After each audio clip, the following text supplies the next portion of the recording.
from the Hop Stack, who's going to be chairing the discussion tonight. I hope you all enjoy. Thank you.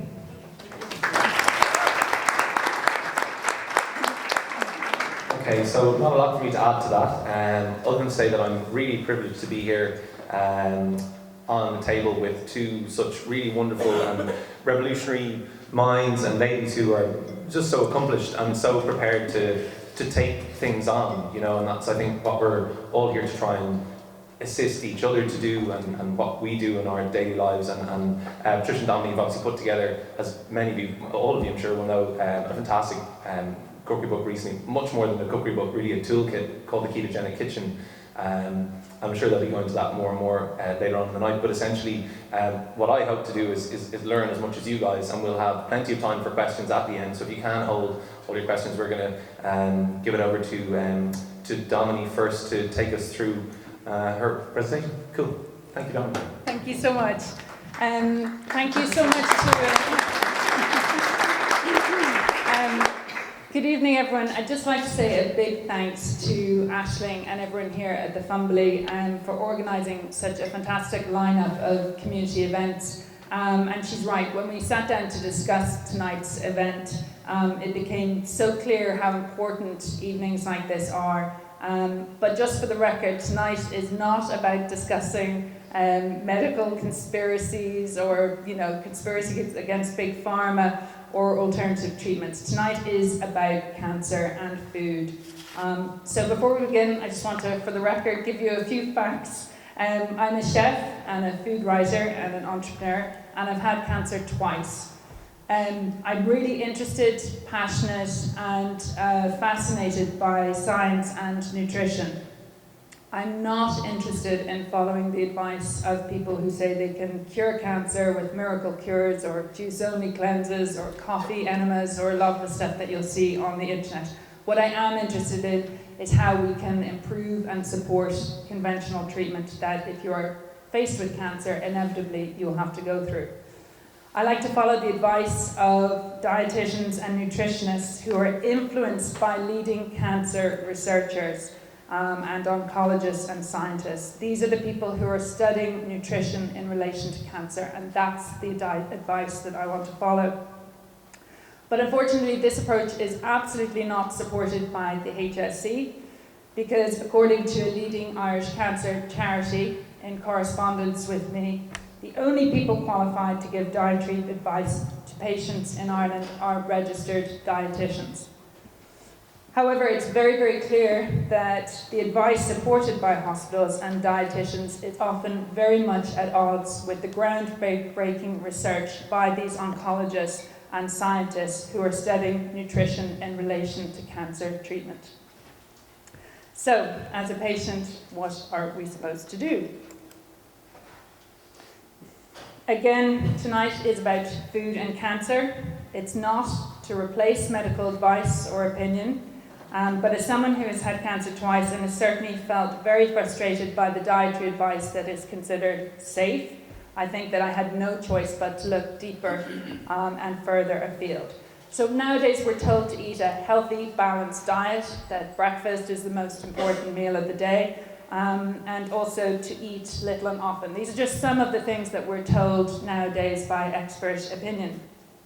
But sure, what does that even mean? Because for every study or every bit of advice or every conclusion, you can now find an opposing study. Because right now we're very much going through a food revolution, and dietary guidelines are being absolutely smashed and questioned. Anyone paying attention to the media recently will be aware of the reports about the bribing of Harvard scientists during the 50s and 60s by the sugar lobby to absolutely influence the food pyramid and the guidelines that consequently became the guiding principle of how we eat. An entire low-fat industry followed on because of these guidelines, and of course natural saturated fat that we find in things like meat, butter, eggs and cheese was absolutely demonized. Processed carbohydrates were absolutely embraced, and now we've got a Western society where 1 in 4 people will be obese, and we're facing a diabetes epidemic. And at some point, we've got to join the dots and take control of our own health, because something is very much wrong with the guidelines. So again, tonight is about food and cancer, it's about lessons learned, but please do bear in mind, I am not a dietitian, I am a chef, so the discussion tonight will not be recognised and is not intended to replace medical advice. But I'm not the only one who is not qualified, because if we're saying that the only people qualified to give dietary advice are registered dietitians, then that implies that we should not accept dietary advice from our oncologists, our surgeons, or our GPs. But as a chef, I'm absolutely qualified to talk about food, so I'm getting around it that way. So here goes. Before we get into current learnings, this is a book that I read back in 2005. The reason I read it was in my 20s, I had cancer. I had a malignant melanoma. I was extremely busy and really didn't actually occur to me that I really had cancer. I sort of just thought I had something, it was a blip. And I was on interferon for about a year, I had 2 operations, but I honestly, if you'd asked me had I got cancer, I was like, no, this thing on my leg, that was it. It's far too busy trying to run around the place and conquer the world. But I did read this book in 2005. It was written by a man called Dr. Servan Schreiber. I was very interested in it. I've always been interested in nutrition, and this was very much writing about different diets and the possibility of a diet that was anti-cancer. He was looking at sort of different food combinations, and there were a lot of good lessons to be learned from it. Again, the basic messages in the book was, sugar, Western diets, benefits of traditional cooking, benefits of fasting, the goodness from superfoods. And before anyone gets cranky about the word superfoods, I'd just like to say that we're just talking about foods that pack more of a nutritional punch than other foods. So if you were to compare kale to iceberg lettuce, you'd say maybe kale is a superfood. Iceberg is a little bit lower down on the beneficial scale. So no one's to get cranky about the use of English there. It's talking about plant-based diets, obviously avoiding sugar, healing foods, and again, anti-inflammatory foods. And a lot of the book comes down to talking about the foods that are anti-inflammatory, because again, disease and inflammation, they're all kind of tied up together. That was me after I had probably completed chemotherapy, hair started to come back, and it's probably just before I started radiotherapy. So for me, when I was diagnosed, I badgered my oncologist. I'm like, what do I do? Why did this happen? How do I, just so many questions, and you're desperate for answers. And the only real advice that he gave me, which was excellent advice, was to stay lean. He said a lot of people assume that you're going to lose weight during chemotherapy, and this is not always the case. It's not good to gain weight, so watch your weight. And that was pretty much it. He just said, don't do anything crazy, don't interrupt treatment, but stay lean. I thought, okay, I can live with that. He's my oncologist. He's not going to necessarily give me loads of nutritional advice, but what he's saying is very, very clear.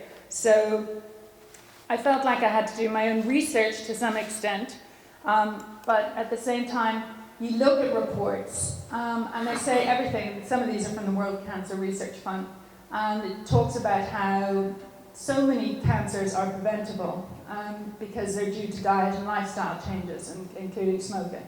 The general consensus was there is no one cancer diet, there's no silver bullet.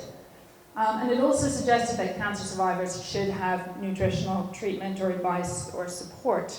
So I went back to the hospital and said, great, there must be answers here. And this is the leaflet that was in the oncology ward, which I've kept to this day. And you can see the bottom line, it is all processed carbohydrates that are all brands.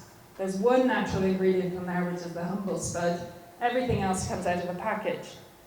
You're looking at the line, you're going, right, broccoli is on the same line as baked beans. Aren't they another processed food full of sugar? And then you go further up and you see fruit-flavoured yogurts, red cheddar, what looks like a bowl of custard. And then you see red meat is on the same line as oily fish, eggs, and nuts. And then further up you see seeded oils. And again, didn't I read something about oils being carcinogenic if they're heated up? And you're kind of looking at that going, yeah, I don't know if that is brilliant advice, but it is advice, and this is what is in the oncology ward. And then I thought, you know what, I'm not going to listen to the spooks. I'm going to actually go to some really reputable hospitals and websites and have a look. And haven't I always heard this whole thing about sugar feeds cancer, sugar feeds cancer? And so I looked at that, and here you can see a bit of myth busting by the Mayo Clinic. And Patricia's going to talk about this a little bit more. But you know, you can see them very much dismissing the idea that sugar feeds cancer, but yet at the bottom line, they do basically say don't eat sugar. So again, you're kind of going, oh. So I decided, right, I'm actually going to start going to the source of papers.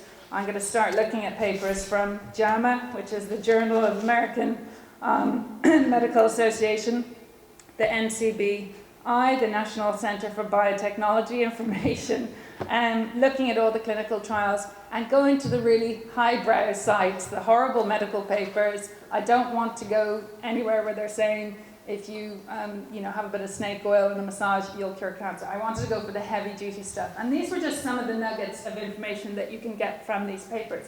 And here you can see a high glycemic load associated with an increased risk of cancer. So the glycemic load is the measurement of how quickly certain foods will raise your blood glucose level. And I know that processed carbohydrates and sugar does that. We all know that. Hyperglycemia leads to a poor prognosis for cancer patients. Hyperglycemia, of course, being high blood sugar. So you're kind of going, well, hang on, these are these papers saying this, but yet I'm being told sugar feeds cancer, but then the myth busting on some of these websites saying, no, sugar doesn't feed cancer. So you're going, okay, this is really confusing, I need more information. And here's somebody who's an oncologist who is really interested in nutrition, Professor Robert Thomas. I definitely urge you to try and seek him out and listen to what he says, because he talks a lot of sense with regards to food. He's an oncologist, so he's not, suggesting any kind of juju for his clients. He's all into chemotherapy and everything else, but he is interested in nutrition. If you have lots of food that increase your glycemic index, i.e. sugar, processed carbs, or overeating, then you have an increased risk of cancer. Right? That's really interesting. But then go back to the food pyramid, and what did we see on the bottom? An absolute order to eat a huge amount of processed carbohydrates. So you're going, okay, this is nuts, absolute nuts. And then, oops, sugar, how do I go back? Oh, I think it's fine. No, I need to go back one. You need to go back one. Thank you, Ben. Cursor's gone. Yeah, I have to go forward to go back, I think, possibly. Oh, there we go. Oh, there you go. Yeah, it's That's it. That one? Cool. So then I decided to start looking at some of the lectures that Craig Thompson, who is the current president of Memorial Sloan Kettering, which is the world's oldest and largest private cancer hospital, one of the lectures that he gives to his medical students, and we're going to do this quiz right here now with all of you, because he asks all his students, overeating which type of food increases your risk of cancer? Who thinks the answer is A, fat? We got one taker at the back. Okay, who thinks overeating carbohydrates increases your risk of cancer? Who thinks overeating protein increases your risk of cancer? Okay, the people that answered B are right. His answer to that to his med student is overeating carbohydrates absolutely increases your risk of cancer. Proteins moderately, so fat not at all. So you're going, this is like one of the best cancer hospitals in the world. This is a lecture to his medical students, and yet we're given a food pyramid that's saying eat processed carbohydrates. Something is terribly, terribly wrong. So what did I do, besides meeting this fantastic woman? Was I completed treatment. I didn't interrupt treatment, which is really important. Excuse me. I followed a low-carb diet. I embraced natural fat. For years, I've eaten a really high-carb, low-fat diet. Did not suit me at all. Exercise nearly every day. I stopped eating processed and even good carbohydrates like your lentils and so on. And when I did eat them, I'd eat them in much smaller quantities. But I did that 90 to 95% of the time. Avoided sugar, stopped having sugar in my coffee, which I really, really still miss. Fasted a lot, read a lot about fasting. I inadvertently fasted during chemo and then read a lot about the benefits of it after the fact. Stayed really positive and met Patricia. And after meeting Patricia and having a consultation with her, because of our mutual frustration with what we've both been through as cancer patients, we absolutely decided that the conversation needed to change and people needed to have options. We're not saying there's only one perfect diet or there's one size fits all approach or that it has to be low carb or ketogenic, but certainly the research and the information is pointing all the right direction, that eating a ton of carbohydrates as a cancer patient is probably not the way to go. And we wrote a book that we both wish we'd had when we were diagnosed for cancer, and that's pretty much what we did. Patricia and I always joke about the fact that she's the brains, I'm the brawn, and we're a really good combination in the sense that this is a real simple introduction to what we did. Patricia's going to go into it in a lot more detail, but again, this is not to replace anything. This is not about judgment. It's not about anything. It's just designed to start a conversation and hopefully give you some information, because you need to do your own research as well. You need to find out what will potentially suit you and go to the highbrow sources. Don't go to some individual website of somebody who's just had, seemed to have had a great response with one thing. Go and read those papers, educate yourself, and discuss it with your doctors, because that's certainly what we did, and it's definitely worked. So I'm going to hand you over to Patricia in case Finn has anything. Perfect. No, that's Great. it. Okay, I'll hand you over to Patricia. Thank you.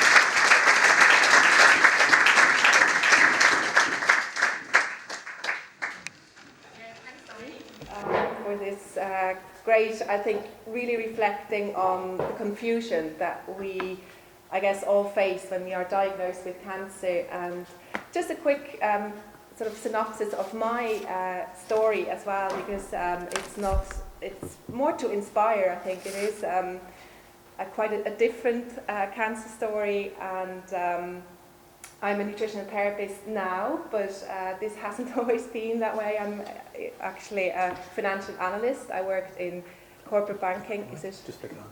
Just go. There you go. I'm sorry. There you go. Sorry. Great. Yeah. I was actually diagnosed then with a malignant melanoma in the eye. So it's a tumour sitting between the retina and the choroid in the eyeball. At the age of 28 in 2008. So I had just moved over to Ireland. You can probably hear from my accent that I'm not from here. I'm Swiss, and so about 8 months later I was diagnosed. And being Swiss, I guess it's one of the most progressive countries when it comes to complementary, to some extent also alternative therapies in the world. And in Switzerland, complementary therapies are enshrined in the constitution, which means people actually voted for that in 2009. So there's just a different way of growing up, that your first port of call when something happens to you is just to go to complementary therapies to make sure you can actually take control as well. And that's what I did. I really wanted to take action. I asked my oncologist, so what can I do now after my treatment? And because I really didn't feel too well after 2 general anaesthetics and having a plaque stitched onto the back of my eye for 4 days. And basically his answer was, oh, well, just go back home and then, you recover and you go back to your old life. I said, okay, I think I have to do my own research as well. And so about 3 weeks after finishing radiotherapy, I started studying nutrition at the IINH in Bray.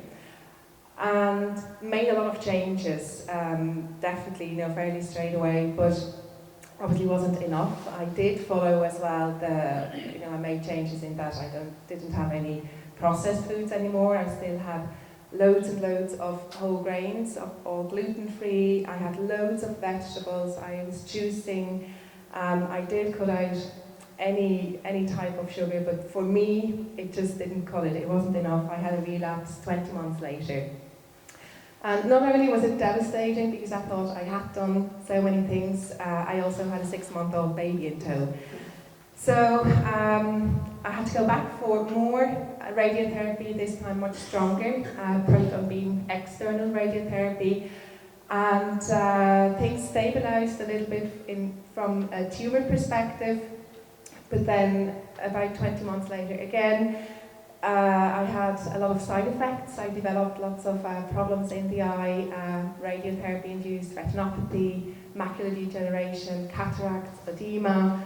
I also had started to grow a lot of excess blood vessels, which we also refer to as angiogenesis, which is one of the main hallmarks of cancer. And in 2012, I was really, the back to my wall. My consultant suggested doing Avastin injections on a very regular basis, which should reduce the angiogenesis and hopefully stabilise and reduce the pressure in the eye. Or down the line, the other option was to take the eye out. That was basically, can I go for the third option, my own? And he sort of looked at me, and he knew me quite well at that stage. And he said, yeah, look, I'm happy to support you in terms of just monitoring you. Don't do anything stupid, but I give you a bit of time. And so I had started researching ketogenics because that was sort of the option, because I had tried a lot of the other things. I had started researching that in 2011 already. I had started liaising as well with some of the scientists over there, Professor Dr. Coy, Johannes Coy and Ulrike Kemmerer in Würzburg. And so I was well prepared and I took the plunge. And when I went back a few weeks later, my oncologist asked, one of my consultants asked whether I had actually sneaked in the Avastin injected somewhere else. And he said it really looked like the calm after a big storm in the eye. And he said, okay, let's put everything else on ice. This seems to be working. And things have been on ice now ever since. So, which is really nice. And also my vision is still there. The other interesting thing was that my optic nerve was practically dead. And I guess that's the beauty of my tumour. I know that sounds really, really, really dumb, but you can look into it. You can actually look at it and see how the environment changes and also how the tumour responds. And I was very fortunate to actually be in that position. I don't know if it would have been possible with a different type of tumour where you can't actually monitor progress so closely. So that's basically my story, just to give you a brief synopsis. And so ever since I practiced, I qualified then in 2012, I've been focusing on cancer care. And of course, I don't use the ketogenic diet with everyone because it's not suitable for absolutely everyone and it's not the only option. But in some cases, it's a very good option, especially complementary to conventional treatments as well. So, what I also came across very clearly when I started doing my own research and especially into nutrition is I realised nutrition is such a young science, a discipline of science, and there are issues. So the main issues one of the main issues is a lot of trials, they rely on past self-recalled nutrition data. And I really had to laugh because when I was diagnosed, sometimes I couldn't even remember my date of birth. I couldn't remember what I ate 2 days before. And some of those nutrition trials, they rely on people remembering for weeks or months or, some ridiculous time spans to actually recall what they've been eating. I don't know how that's considered scientific.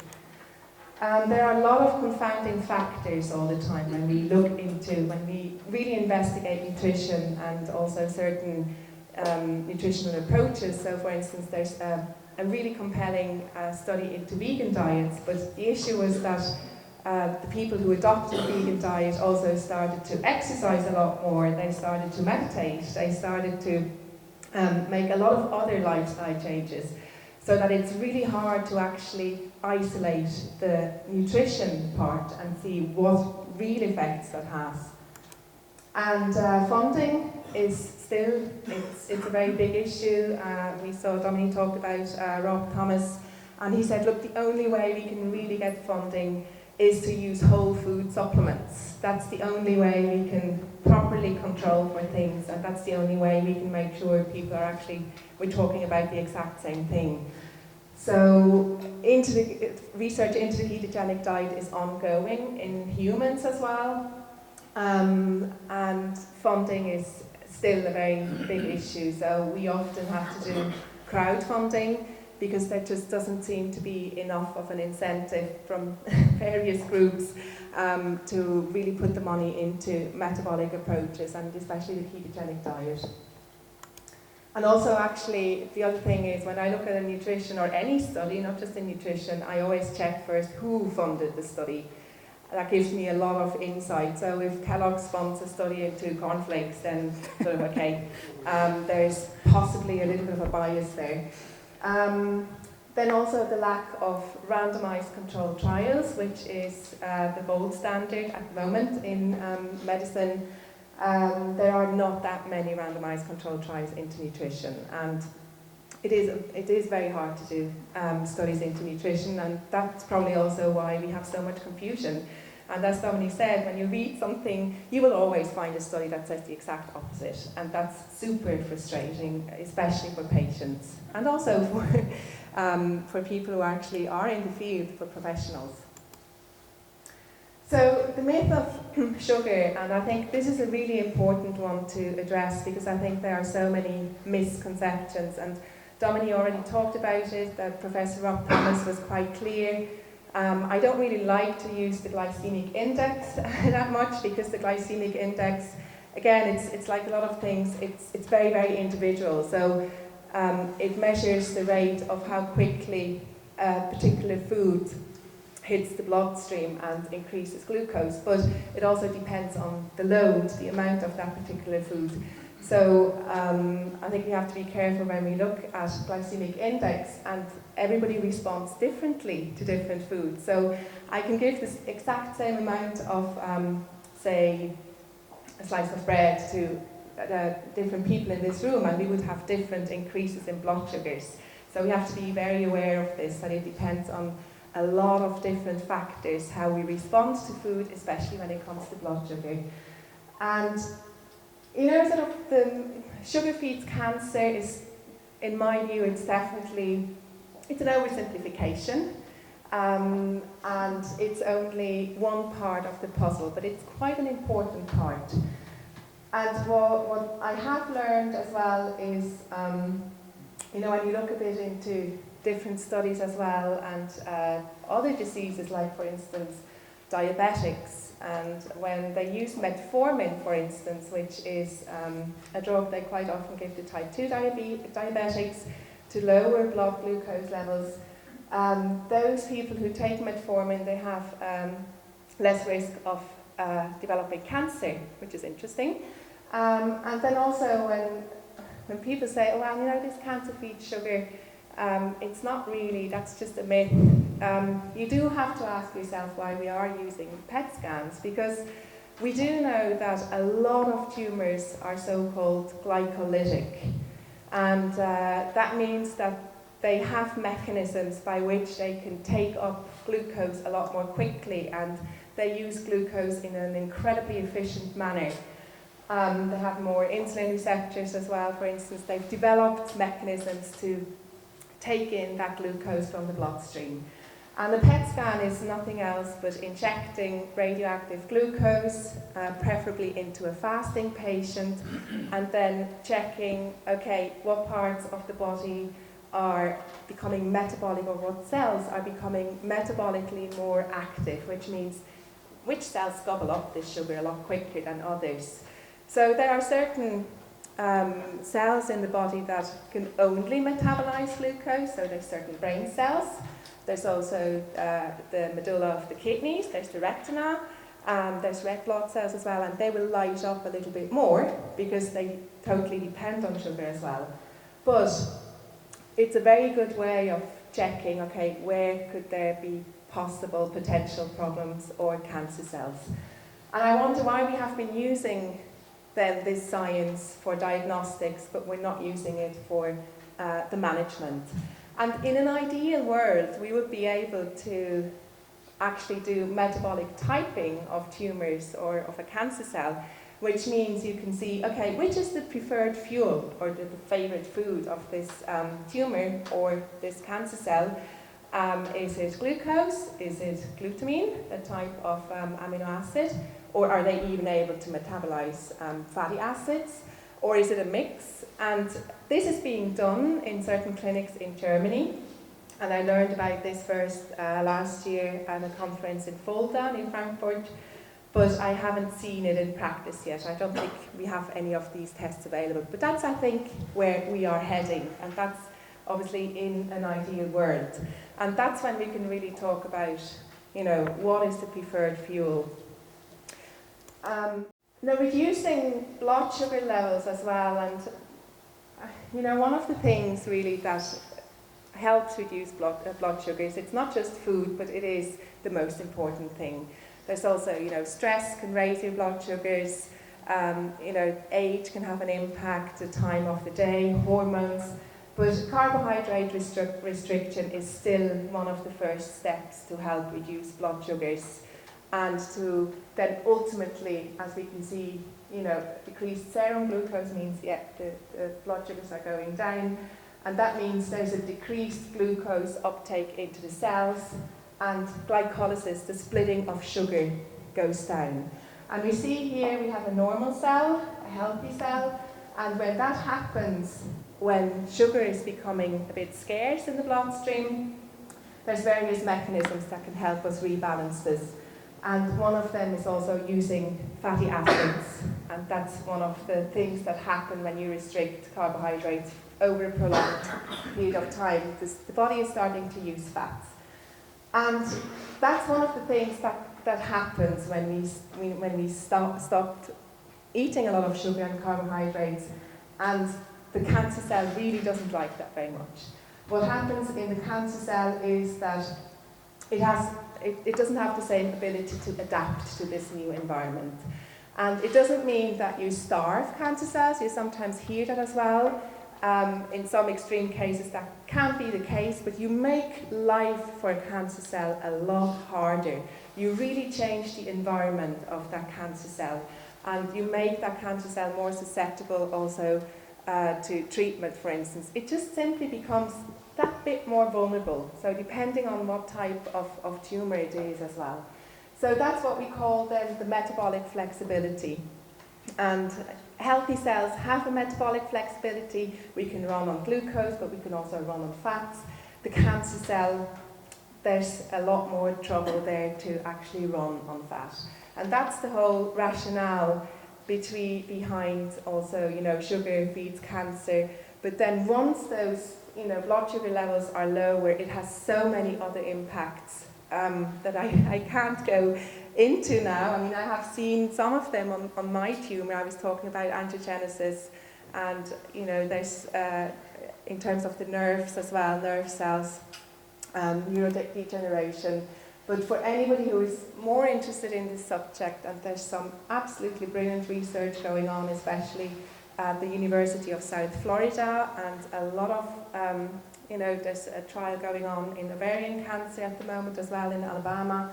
There's quite a lot of trials in Germany, in the States, and anybody who is more interested in this whole notion of what I just touched up on, there's some brilliant books. Tripping Over the Truth is absolutely fabulous by Travis Christofferson. Or for those of you who really want to go into the nitty-gritty of biochemistry and molecular biology and everything, Tom Seyfried's book, Cancer as a Metabolic Disease, is brilliant. But I don't want to talk just about sugar, because that's definitely not what it's all about. I just like to sort of get rid of some of those notions. And yes, we have to take them with a pinch of salt, but I also ask sometimes, okay, if you feel that sugar doesn't do any harm, so what are the benefits? What are the benefits for a cancer patient to actually eat sugar? And I can think of two benefits. One is taste, which is probably not the priority when you have a life-threatening disease, at least it wasn't for me. The other one is calories. But we know the source of calories matters more. So the quality of calories is much more important, at least to me, than the quantity of calories. So I can get calories elsewhere, and I don't need to eat sugar for that. So for me, that's the benefits that are really not benefits as such. So if we look at it from that way, it's also a bit of a different story. But yeah, there's still obviously lots of open questions, and I think, you know, sometimes we, at the moment, at least in my field of work, we very much focus on the macros, and that's where the research is focusing as well. Is it good to eat, you know, carbohydrates or only fat or protein? How much of each of them? And we can't forget about, also what is in the food and what should we actually avoid. So I like to start with the what not to do's. And although I'm a very positive person, I sometimes like to start with things that I actually can't do. And then I know, okay, yeah, and then what can I focus on? So first of all, if you see an ingredient list like there, and that's actually from an Atkins bar. And when I see ingredient lists like these, I'm sort of, whoa. If I made something myself, I wouldn't put that many ingredients. I wouldn't know where to source all those ingredients. And I tend to stay away from them, regardless of how they're labelled. And I prefer to just eat, say, a handful of nuts, actually. Much cheaper, and also I know what I'm eating. And then there's always this question, what exactly is the problem with, processed foods? They're not that bad, and, what is the problem? So one of the problems for me is as well the content, acrylamides that is in a lot of processed foods. So we see, for instance, there's Cheerios, there's lots of cereals that have acrylamides, but there's also chips and crisps, and if you toast your bread quite a bit, it can develop acrylamides. And but also, for instance, rye bread is quite prone to it, and one thing you can do if you bake it yourself, first of all, make sure it's definitely it's not burnt and it hasn't been baked at super high temperature. But what you can do is you can add rosemary or some other herbs, but rosemary seems to be the main one to drastically reduce the acrylamide. So there's things you can do to protect yourself, but I actually prefer to stay away from them. And for anybody who saw last week, there's a lot of promotion going on at the moment, cancer awareness, and the Irish Cancer Society posted a recipe for ice cream rice crunchy cake, and they actually called it part of a healthy balanced diet. And I'm sort of, I can understand sometimes that people need a bit of fun, but then call it fun and not healthy. And I think it's all a matter of labelling as well, and being honest and not misleading. You can't call something like this part of a healthy and balanced diet. So it's really always being aware, okay, where's the source? Where does the information come from? And I also say thanks to anything burnt. And funny enough, actually, a lot of people think it's only the problem with burnt barbecued meat, but it's actually equally a problem with, for instance, barbecued peppers or barbecued vegetables.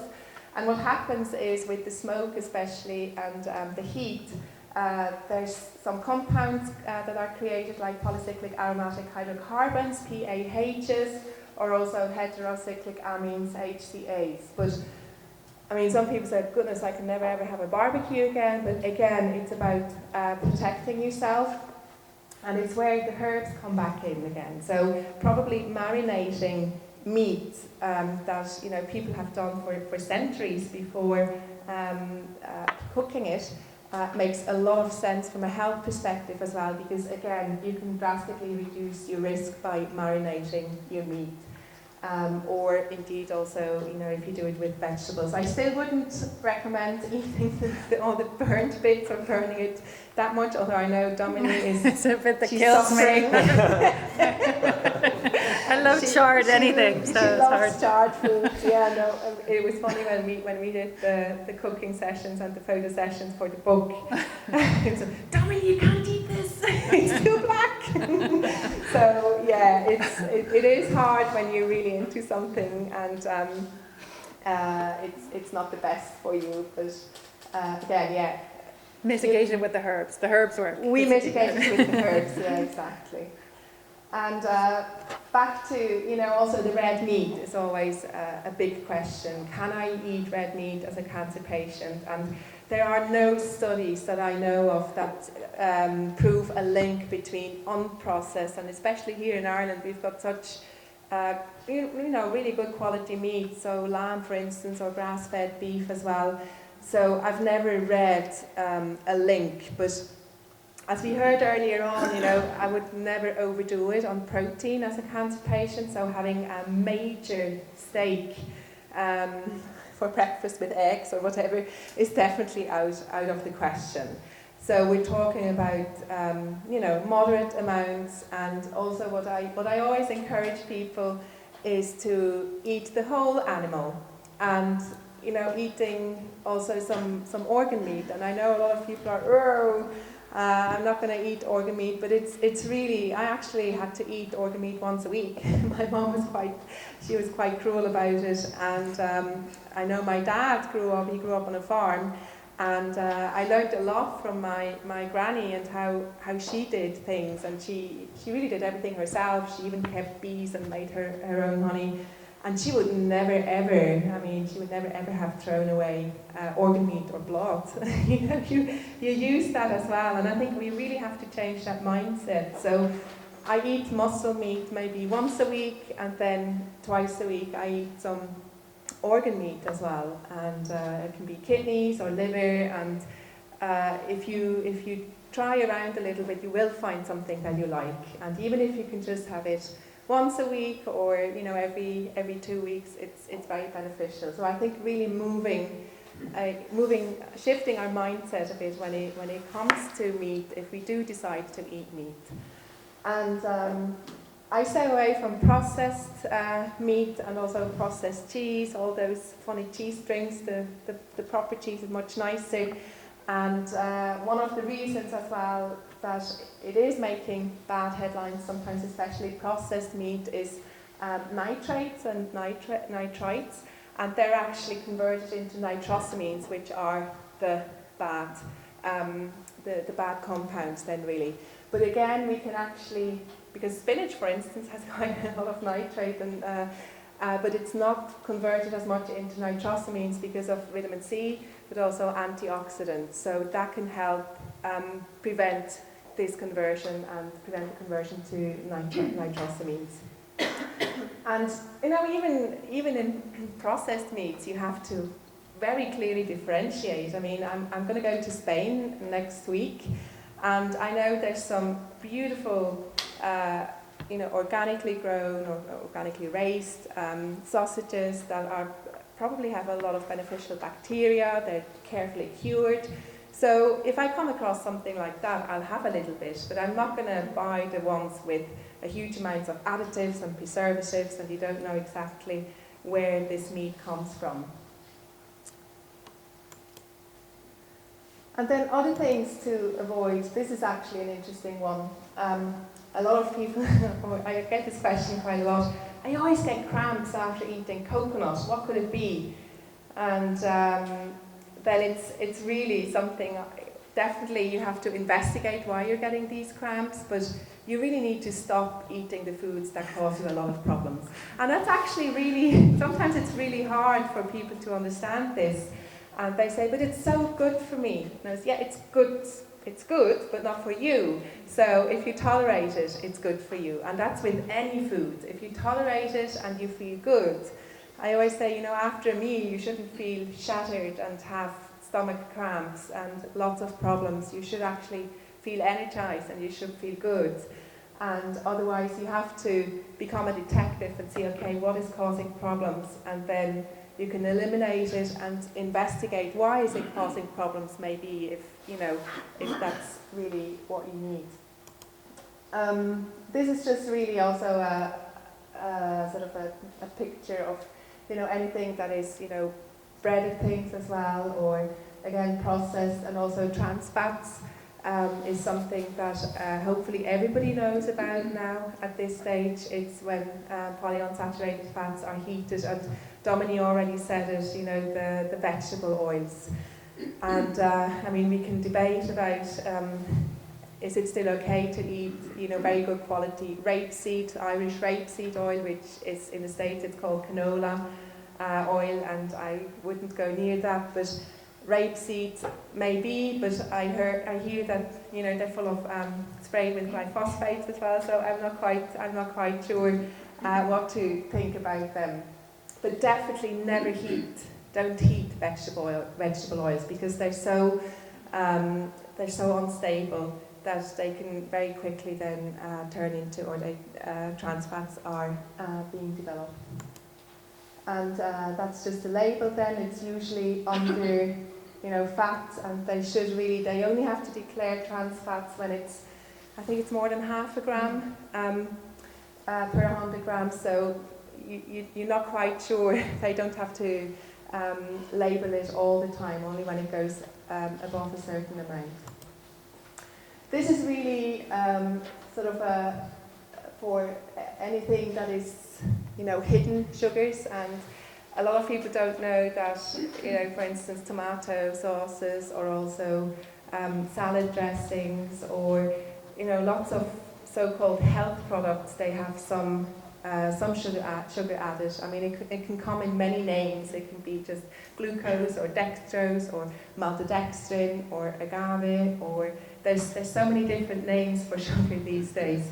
And it's really a matter of becoming a label detective and make sure you know where those sugars are as well. Because it can very quickly add up. It's quite amazing. And especially, I mean, there's lots of debate around the sodas at the moment, and whether to introduce a sugar tax or not. And there's still a lot of people that are actually simply not aware how much damage they do. Like there was a debate, was it last week or a couple of weeks ago, on TV, and there was this man who had his, I think it was his leg amputated, and he drank 2 litres of Coke every day, and he completely didn't know that was simply not a good idea. He had never been told. He didn't really do he didn't go and look for it. He just liked it and thought, oh well, if it's being sold, it's okay. So even if you have people in your environment that still don't know about especially sodas, then please do tell them. Interesting one, actually, stress, and I think Domini always, she talks about it a lot, how when she came to me, I said to her basically, whatever changes you make in your diet and lifestyle, if it really stresses you out, then you probably cancel out a lot of the benefits that you have from eating better. So, I think it's really important to be aware of that. Do what you can, but don't get totally stressed out. And also, actually, eating when stressed out is not a good idea either, because your digestive processes, your digestive system isn't as good and as efficient when you're stressed, because your nervous system should really calm down quite a bit, and make the shift from sympathetic when we're very active and maybe a bit stressed, back to relaxed, and the shifting to the parasympathetic, and that's when our digestion works really well, and that's when we can absorb our food a lot better as well. So taking a bit of time, and sometimes I think all the rituals that we used to have, like praying before eating, or just even Thanksgiving, it all has a very important physiological, it's not just psychological and all of this, it's very physiological function as well, and we have lost a lot of those. And then the to-dos, it's actually, after all that we've talked now, I don't think it's very complicated sometimes, and it probably gets overcomplicated sometimes in the media and by everything we hear. And I really like sort of, going back to basics. I talked about my granny on the farm, and when I asked my dad how he grew up, and especially also, knowing where your food comes from. So instead of going to a supermarket, maybe you can go to a farmer's market and really ask where your food is from, and or even do cooking with other people, have a little community and cook together, and really make it an important part of our life again. And eating the food as it is, and not, as somebody said earlier, out of a package, like it's on the food pyramid. It really is a lot of packaged food. Is that the best really for us and our body? So I really like, I think at the moment this is my favourite plate. It's from the Alliance of Natural Health. I know Robert Kirk, he was here a couple of weeks ago as well, and I really like their work. And I think this is always a very good start for anybody who has just been diagnosed as well and who's just simply doesn't know where to start. So as you can see, vegetables, plants, if you can tolerate them. Again, I've got some interesting stories about people who simply cannot tolerate vegetables and they have to look for alternatives. There's nothing I haven't seen.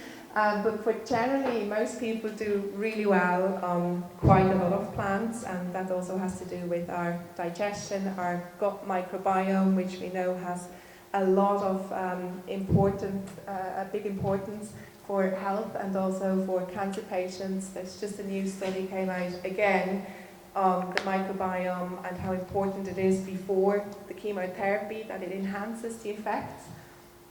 And so yeah, all the vegetables, and I also I say have a mix of raw. Always have something raw as well. So have some rocket or some lettuce or a bit of grated beetroot, and there's lots of options there.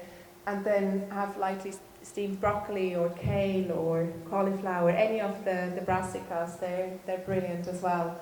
And eggplants, aubergines are great. So there's endless options, especially look into what is in season as well. And as you can see, there's only a really small sliver there is fruit. I mean, for me, fruit is very much reduced in my diet. I have some berries, preferably hand-picked blackberries if I get a chance, but they're out of season now pretty much. But I also like a bit of pomegranate seeds, for instance. I do feel, berries is a very good choice. I also like, a little bit of pomegranates or a bit of kiwi, but certainly not huge amounts. Really, I wouldn't eat, 3 to 5 portions of fruit a day. No, that's definitely too much.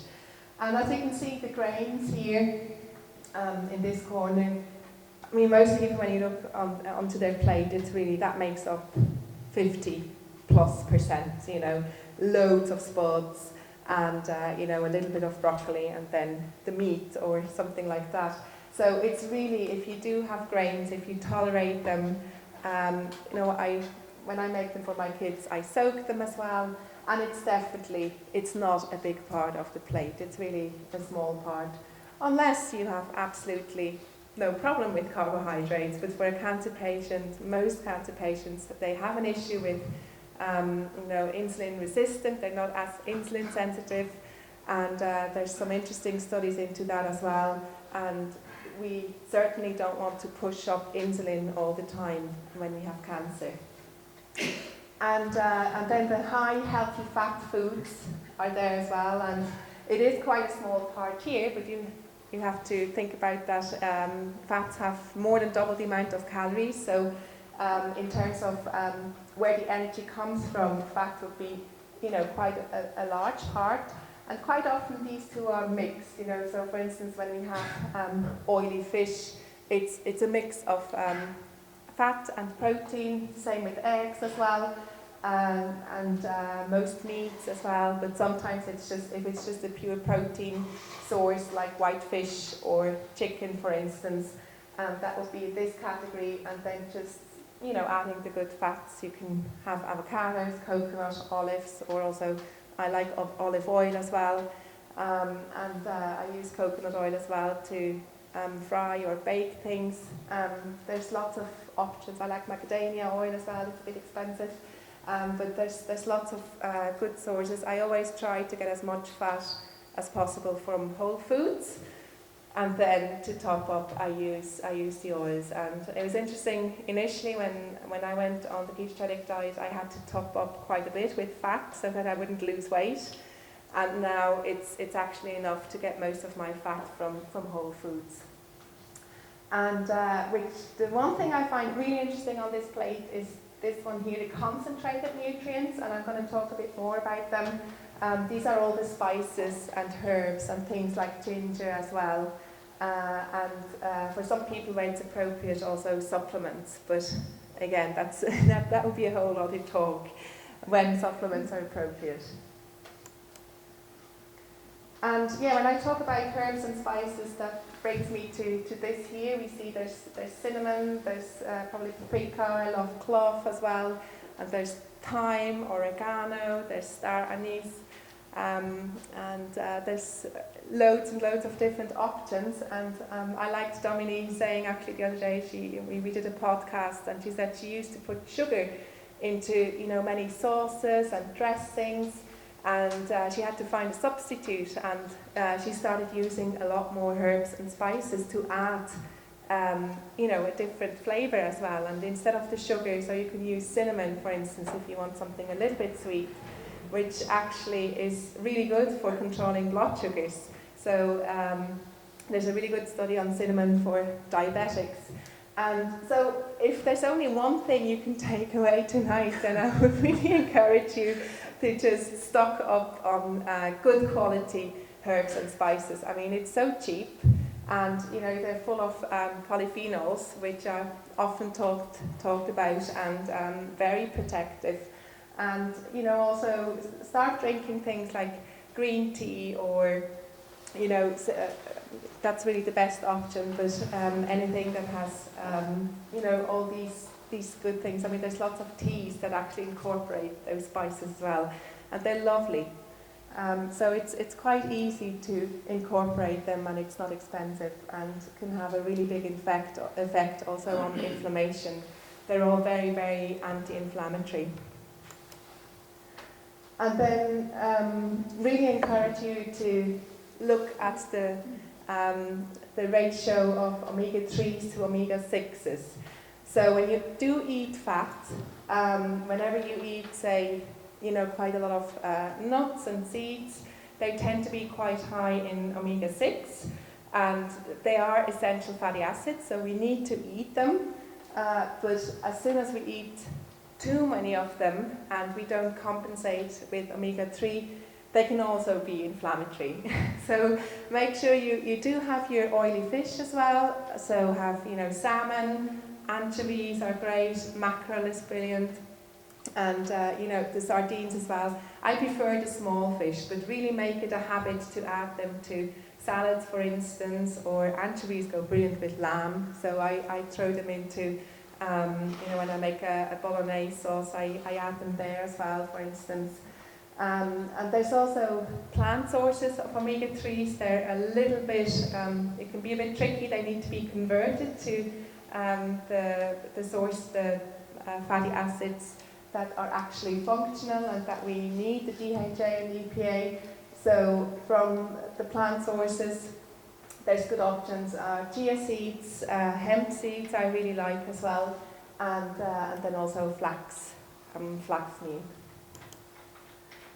And then we have olive oil, so I'm often asked, so oils are actually also refined foods and they're processed, so are they okay?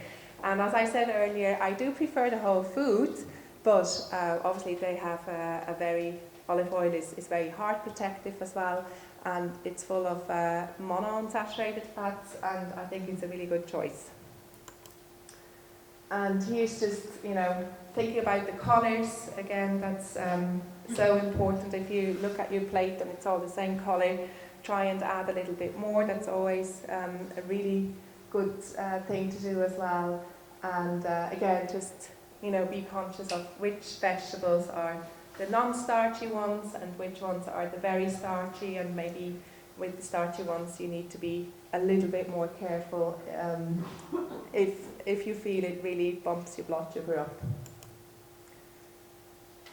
So where do you start from? Most people actually, they really like to take baby steps. So they get overwhelmed if they have to do too much at once. And when I do consultations, I really I go very much at the pace of a client. And some people really they prefer to introduce one thing a week and then really making it a habit. And I think, once something becomes effortless, it's a new habit, and then you're probably ready to move on to the next. and that's how you can avoid overwhelm.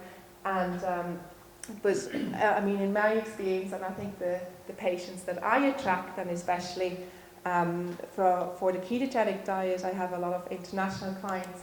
They prefer this way, and they literally just say, Patricia, just throw it at me, and I'm going to do it. So it very much depends. Actually, some people, and it's interesting, they get very stressed if I retain information and I want to take it step by step. They say, no, give it to me, and I'm okay with that.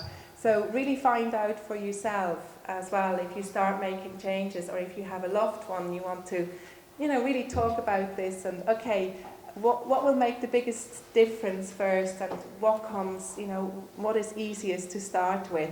But I always find it's good to start with something where my client is actually going to see a difference, and that will motivate them.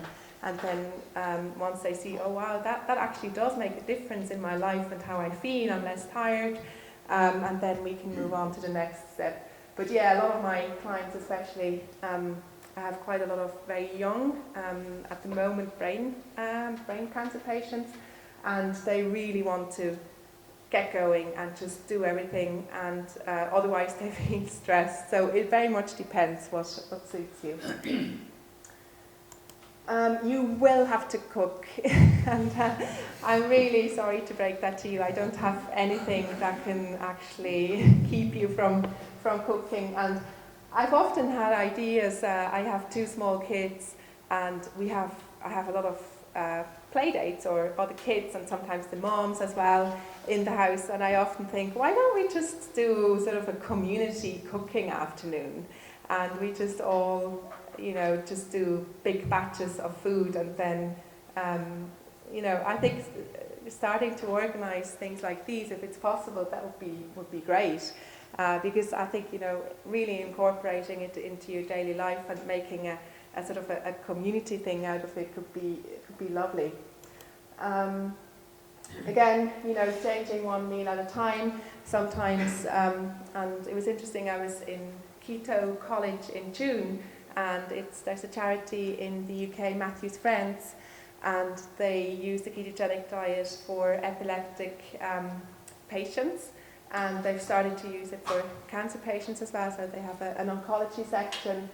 And they were saying sometimes with people who really, they come from a McDonald's diet, they have to start with, okay, 1 ketogenic meal a week. And then once they sort of get the hang of this, they can move on. And sometimes that works really well, because they will never stick to it, they will never do it if they have to make too many changes at a time. Or a good one is also starting with breakfast, for instance. So every day you focus on the breakfast, and then the rest of the day it stays as it was before. Getting organised is really, really important. And I, for instance, have a bit of a roster, so I know every day, Monday it's usually, or Saturday is usually a soup day, and then I can really get organised, and I make a chicken dish or a fish dish, and then I have several options, and then I just rotate, and that makes it a lot easier. Switch strategy for weaning yourself off certain foods. Bread is the hardest, so just trying to see, can I find a substitute, or can I just find something similar initially, and then once I'm fine, I move on. I don't usually recommend doing it in the long term. I don't think we should just substitute our diet with something else. It really is about a mindset, and then a long-term lifestyle, in my opinion. This is an interesting one, Domini alluded to it. Yeah, we have to eat every 2 to 3 hours, otherwise our blood sugar levels won't be stable. I actually feel that a lot of people benefit from taking good breaks in between meals, and I know a lot of people who actually only eat twice a day, or even just eat once a day. Alan, for instance. So really test yourself and try and anything you have known before. Sometimes you have to just throw overboard. That's what I had to do as well. And is this really what I need, or is it just a habit? And because I was told to do so.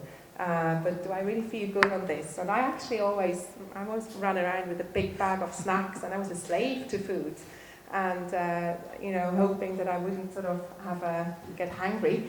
So a lot of people do really well on just 3 square meals, and it takes a lot of stress out of it. So try what suits you. And I think fasting, Domini already talked about fasting, and a really interesting study just came out. It was done on over 2,400 women with breast cancer, and they fasted for 13 hours a night. So for instance, you have your dinner at 7 o'clock, and then you have your breakfast at 8 o'clock. So sounds very doable. You just have to skip the night late munchies. And they reduced the rate of recurrence by 36%. I mean, that's really, really big. I mean, I don't know if we have any drug that can do that without any major side effects. So it's all very doable things, but you don't actually hear about them as much. So it's very important, I think, to tell people this, and then it's still up to them if they want to do it. But for me, I'm sort of, okay, yeah, that sounds pretty compelling, and I can do that. I won't suffer too much. It might mean I have to maybe change my schedule around a little bit, but it's fine. So it's all about knowing these things. And then just to finish up, I've talked a lot about diet, but in my opinion, and the more I learn, lifestyle is equally important.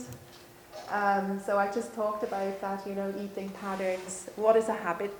And also me, I catch myself sometimes, emotionally eating when I get stressed. I need this now, and I just need something. And then, hang on, it's actually not hunger, it's another emotion. So maybe it's better if I do something else rather than eat. And it's just really exploring all this. And I talked about the fasting. Sleep, incredibly important. When, especially in the evening, also when we reduce light and we're not exposed to blue light as much, we start producing melatonin. And melatonin is probably one of the most potent antioxidants, and also has anti-cancer properties. And sleep is so important that the WHO actually classified shift work and irregular sleeping patterns, therefore, as a probable carcinogen. So really get your sleep and get regular sleeping patterns as well, just to make sure all the hormones, especially the melatonin production, is not interfered with. Light and dark goes totally into that. It's ideal to get exposed to light first thing in the morning, as soon as you get up. Obviously in the winter that becomes harder, but I always try to get out first thing in the morning. It's just really to get this exposure and kick-starting the hormone production. And then really, if I work on the computer at night, for instance, I have Flux. It's an app that you can install, and on the phone there's more and more like filters as well that you can have, and that filter out the blue light. And we learn more and more about this now, how it impacts our hormones, and it's very important to be aware of this.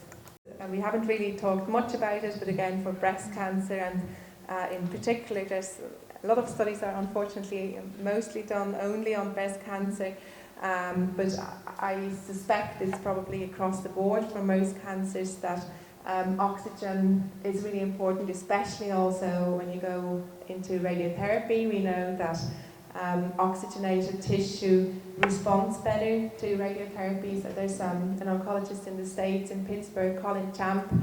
He's a radiation oncologist. He does brilliant research into this, but also generally just being physically active. And it doesn't mean you need to go to the gym necessarily. I mean, I have very little time. I am trying to do weights twice a week for about half an hour. But what I do try is I hardly sit. I built myself a standing desk, and I'm just active and trying to reduce sitting as much as I can, and just getting breaks during the day to do maybe a bit of stretching, and that can every little helps.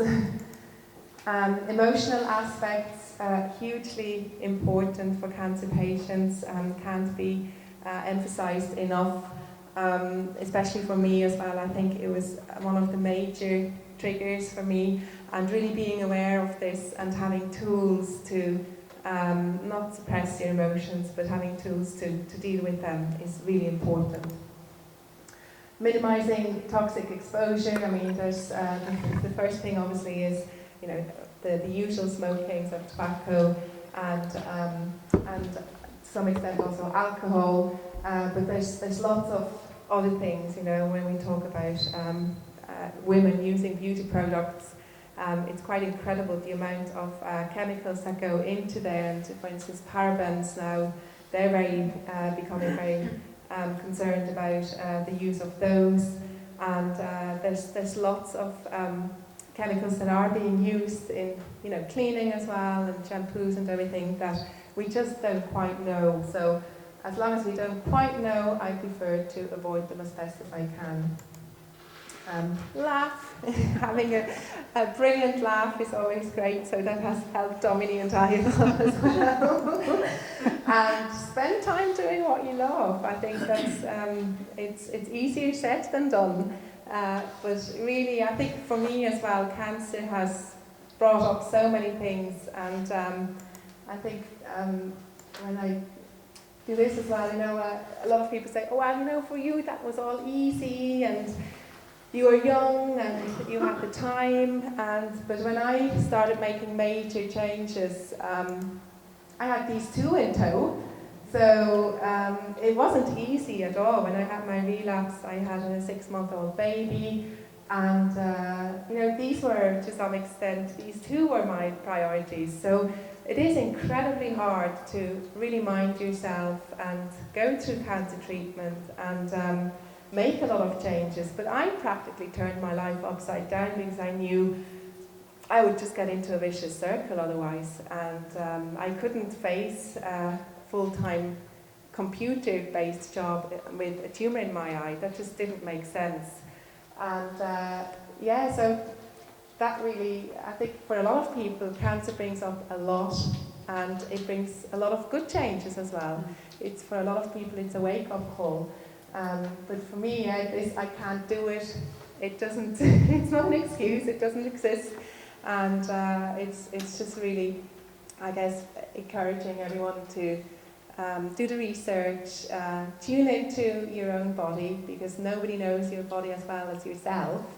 And as a client of mine said, and we have the quote in the book as well, she said, you know, my doctor is a body of knowledge, but I have knowledge of my body. And I think that's, you know, really brings it to the point, and have this trust to really go with your body as well, and not just with evidence and science, and it's all great, but integrating the two is very important.